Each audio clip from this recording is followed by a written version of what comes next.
দর্শক, আমরা দেখতে পাচ্ছি ব্যাটারি চালিত ইজি বাইক বন্ধে তারা দাবি জানাচ্ছেন। রিক্সা battery, rickshaw van, easy bike,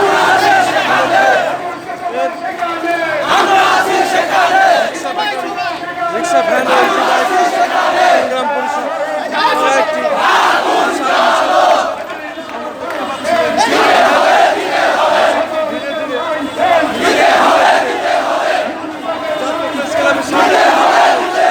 জাতীয় প্রেস ক্লাবের সামনে থেকে পুরানা পল্টনের দিকে এগোচ্ছে। পুরানা পল্টনের দিকে এগোচ্ছে আমরা দেখতে পাচ্ছি। এখানে শ্রমিক নেতারা আছেন এবং তারা তাদের কাজ করছে।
দর্শক, আমরা দেখতে পাচ্ছি জাতীয় প্রেস ক্লাবের সামনে তারা সমাবেশ শেষ করে মিছিলটি নিয়ে ধীরে ধীরে তারা পুরানা পল্টন মোড়ের দিকে এসেছে এবং পুরানা পল্টন মোড়ে এখানে পুলিশের ব্যারিকেড এবং পুলিশের ব্যারিকেডে এখানে তারা অবস্থান নিয়েছে এবং এখানেই তারা বক্তব্য দিচ্ছেন। আমরা দেখতে পাচ্ছি জাতীয় প্রেস ক্লাবের সামনে থেকে এসে তারা এখন পুরানা পল্টন মোড় এলাকায় এসে পুলিশের ব্যারিকেডে তারা এখানে আটকে আছে এবং এখানেই তারা সমাবেশ করছে।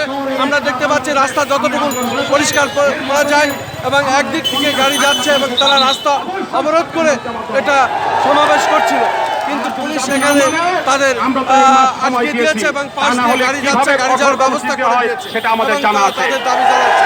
আমরা দেখতে পাচ্ছি 8 লাখ মানুষ সারা বাংলাদেশ অচল করে দিতে পারে, ঢাকা শহর অচল করে দিতে পারে, ফলে আমরা সেদিকে যেতে চাই না। এখন 1 মাসের মধ্যে দাবি মানবেন, এই মাসের মধ্যে দাবিগুলো মানবেন সে আহ্বান জানিয়ে আমাদের সবাইকে, যারা যে যে এলাকা থেকে এসছেন প্রত্যেকে শান্তিপূর্ণভাবে আপনার এলাকায় ফিরে যাবেন। ফেস্টুন, লাল পতাকাগুলো সবাই এখানে জমা রাখেন। ফেস্টুন এবং লাল পতাকাগুলো এখানে জমা দেন। ফেস্টুন, লাল পতাকাগুলো এখানে জমা দিয়ে দেন। আমাদের রোকসানা আফরোজ যাওয়ার পথে, আমি বলে দিচ্ছি, যাওয়ার পথে যেভাবে শান্তিপূর্ণভাবে আসছেন এভাবে ফিরে যাবেন। কোন রকম আমি সবাইকে স্লোগানটা বন্ধ করতে পারছি। স্লোগানটা বন্ধ করেন, স্লোগানটা বন্ধ করেন, স্লোগানটা বন্ধ করেন। আমি সাংবাদিক ভাইদের অনুরোধ করছি, আমাদের সমাবেশ শেষ, এর ভাড়া বিচ্ছিন্নভাবে আপনার ভালো করবেন। আমরা এখানে আমাদের সমাবেশের কাজ শেষ করছি। যার যার এলাকা থেকে যেভাবে আসছেন ফেস্টুন পতাকাগুলো জমা দেন, আপনারা শান্তিপূর্ণভাবে এলাকায় ফিরে যাবেন। যে কর্মসূচি ঘোষণা করা হয়েছে, যে বক্তব্য আমরা দিয়েছি এলাকায় সংগঠিত করে সেইভাবে কর্মসূচিগুলো পালন করবেন। ঠিক আছে সবাইকে। জাতীয় প্রেস ক্লাবের সামনে সমাবেশ শেষে কমিটি ঘোষণা দিল। এই নতুন কমিটি নিয়ে তারা আগামীতে কিভাবে কাজ করবে সেই বিষয়টি তারা এখানে জানাবে। আমি খন্দকার মাসুদুজ্জামান। আমরা দেখতে পাচ্ছি এই অবস্থা, বিশেষ করে আমরা এদের প্রচারগুলো করে থাকি।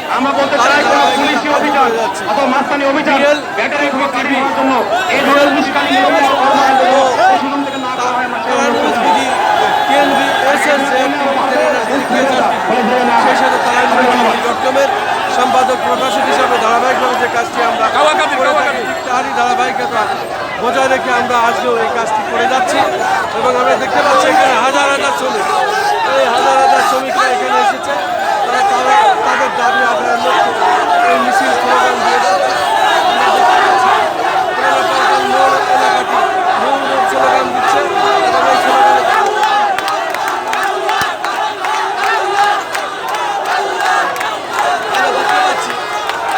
জাতীয় প্রেস ক্লাবের সামনে থেকে এসে মোড়ে এসে তারা শেষ করলো এবং তারা নতুন কমিটি ঘোষণা করলো আগামী আন্দোলন সংগ্রাম কীভাবে করবে সেটাই তারা পর্যবেক্ষণ করে আবার নতুন ঘোষণা দেবে এইভাবে আমরা তাদের অবস্থানকে দেখতে পাচ্ছি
ব্যাটারি চালিত নাটক আর করেন না কাউয়ার এখন ভালো হয়ে যেতে অভিযানগুলো তুললে নেন যদি জানা লাগে কেউ মানে না এই কয়ে ঘোষণা শেষ করতেছি আর কেউ কিছু বলবেন বলেন বলেন আপনি কি চাচ্ছেন বলছি আমরা চাচ্ছি যে কোনো একটা অসুরক্ষা দিয়ে একটা পরিবার চলে একটা পরিবারে 3 জন 4 জন লোক থাকে ওই একটা শ্রমিক একটা গাড়ি চালাইয়া 3-4টা পেট চালায় যদি আজকে ওই গাড়িটা বন্ধ করে দেয় সরকার আমাদেরকে একটা কর্মস্থান দেয় কর্মস্থান দিয়ে তারপরে আমাদের ওই গাড়িটা বন্ধ করে যেহেতু অবৈধ আমরা তো বলি না যে না বন্ধ করেন না কিন্তু আমাদের পারিশ্রমিক বা আমাদের সংসার চালাবার মতো একটা কর্ম দিয়ে তারপর আমাদেরকে বন্ধ করুন হ্যাঁ ভালোবাসি আমরা আওয়ামী লীগ সরকার কিন্তু তারপর যদি তারা এভাবে দেয় তাহলে আমরা মেনে নিতে ব্যাটারি চালিত ব্যাটারি চালিত কি যান বন্ধ হয়েছে ব্যাটারি চালিত একমাত্র এই অটোরিকশাই বন্ধ হয়েছে এছাড়া কোনো যানবাহন বন্ধ হয়নি কতগুলো অটোরিকশা ঢাকায় চলে ঢাকায় চলে আপনার যেমন 3টা অটোরিকশা সারা বাংলাদেশে চলে সারা বাংলাদেশে বন্ধ করেছে অনুমান কতগুলো হতে পারে অনুমান নিম্নে 60 কোটি মানুষ 60 লক্ষ মানুষের অটোরিকশা বন্ধ করা হয়েছে 60 লক্ষ মানুষের কত কোটি মানুষের জনগণ আছে আমাদের ফ্যামিলিগত লোক বাপ মা ভাই বোন সহ আমাদের কাদেরকে কিভাবে খাওয়াবো আমাদের লালে লুটপাট করে খেতে হবে লালে চাঁদাবাজি করে খেতে হবে লালে মালিক ব্যবসা করে খেতে হবে যেহেতু এই গাড়িটা দিয়ে একটা ছিনতাইকারী রিকশা চালায় একটা চোর এই রিকশা চালায় একটা ভালো মানুষ এই রিকশা চালায় আজকে এই মূল্য যদি আপনারা উঠেই দেন তাহলে আমাদের এই কর্মস্থানটা কি করতে হবে হয়তো চুরি ছিনতাই এইসব কাজেই তো লিপ্ত হয়ে যাবে এইসব পোলাপাই আজকে আমরা কি করে খাবো এর একটা কর্মস্থল দেন তারপরে আপনারা এগুলো উঠেই না আমরা তো না বলি নাই নিষেধ করি নাই করেন আপনারা এখানে বেশিরভাগ আমরা কমসে কম এসএসসি পাস আমরা ইন্টার পাস ছাত্র আমরা কেন আজকে এই বাংলার বুকে অটো রিক্সা চালিয়ে আমরা মানে ফ্যামিলি চালাইতে হতেছি আপনারা উবাইদুল কাদেরের নাম উল্লেখ করে বলছেন তার প্রতি এত ক্ষেপা কেন আপনারা সে আমাদের অটো সে বন্ধ করেছেন এবং আমাদেরকে সময় দিতে পারতো উনি এমন প্রধানমন্ত্রী আমাদের ঘোষণা করেছেন এই অটো বন্ধ থাকবে আমাদের কি দোষ আমরা কি অ্যাক্সিডেন্ট করি না আমরা কারো লুটপাট করে খাই না আমরা কেউ চাঁদাবাজি করি আমরা এই অটো রিক্সা চালাই আমরা ভালো হয়ে গেছি আমরা কারোর সাথে কিছু বলি না কারোর সাথে লুটপাট করি না কারোর সাথে তর্ক করি না কিছু বলি না এমনকি প্রতিটা এলাকা মাদক দ্রব্য থেকে সবকিছু দমন হয়ে গেছে তারাও পারে না দমন করতে আমাদের এই অটো রিক্সা দমন হয়ে গেছে সব মানুষ ভালো হয়ে গেছে আপনারা বিকল্প কোনো কর্ম চাচ্ছেন তাই তো কর্ম আমরা 27 তারিখে কর্মসূচি ডাকছে যদি আমাদের এই বাতিল যদি না হয় তাহলে আমরা অন্য একটা প্রিপারেশন নেওয়ার পরিকল্পনা করতেছে আমাদের নেতারা আজকে তো নতুন কমিটি ঘোষণা হলো আপনাদের আসলে মূলত আপনি দেখেন এখানে এই ছেলেটা আমরা যারা আছি কমসে কম এসএসসি এইচএসসি পাস আমরা আজকে সার্টিফিকেট হাতে নিয়ে ঘুরতেছি, কোথাও চাকরি পাই না, চাকরি করতে গেলে চাকরি পাই না। মামুর জন্য এই লাগে কারণে আমরা কি মামুর জন্য কারণ মানুষ আমরা family- আমরা অটো চালাই, দিন আনি দিন খাই, আমরা বাপ ছেলেদের আমরা খাওয়াই কষ্ট কইরা। আসলে মূলত আমাদের ফ্যামিলি হচ্ছে মধ্যবিত্ত ফ্যামিলি, আমাদের কাছে টাকা পয়সা নাই, এই কারণে ভালোটা চাকরি পাইতেছি না। এই কারণে আমরা যাই লোনে সুন্দর যেভাবে পারি আমরা একটা অটো রিক্সা কিনে অটো রিক্সা চালাইতেছি। এই অটো রিক্সার উপর কোনো থাবা দিল, এই অটো রিক্সার উপর আজকে থাবা দিল।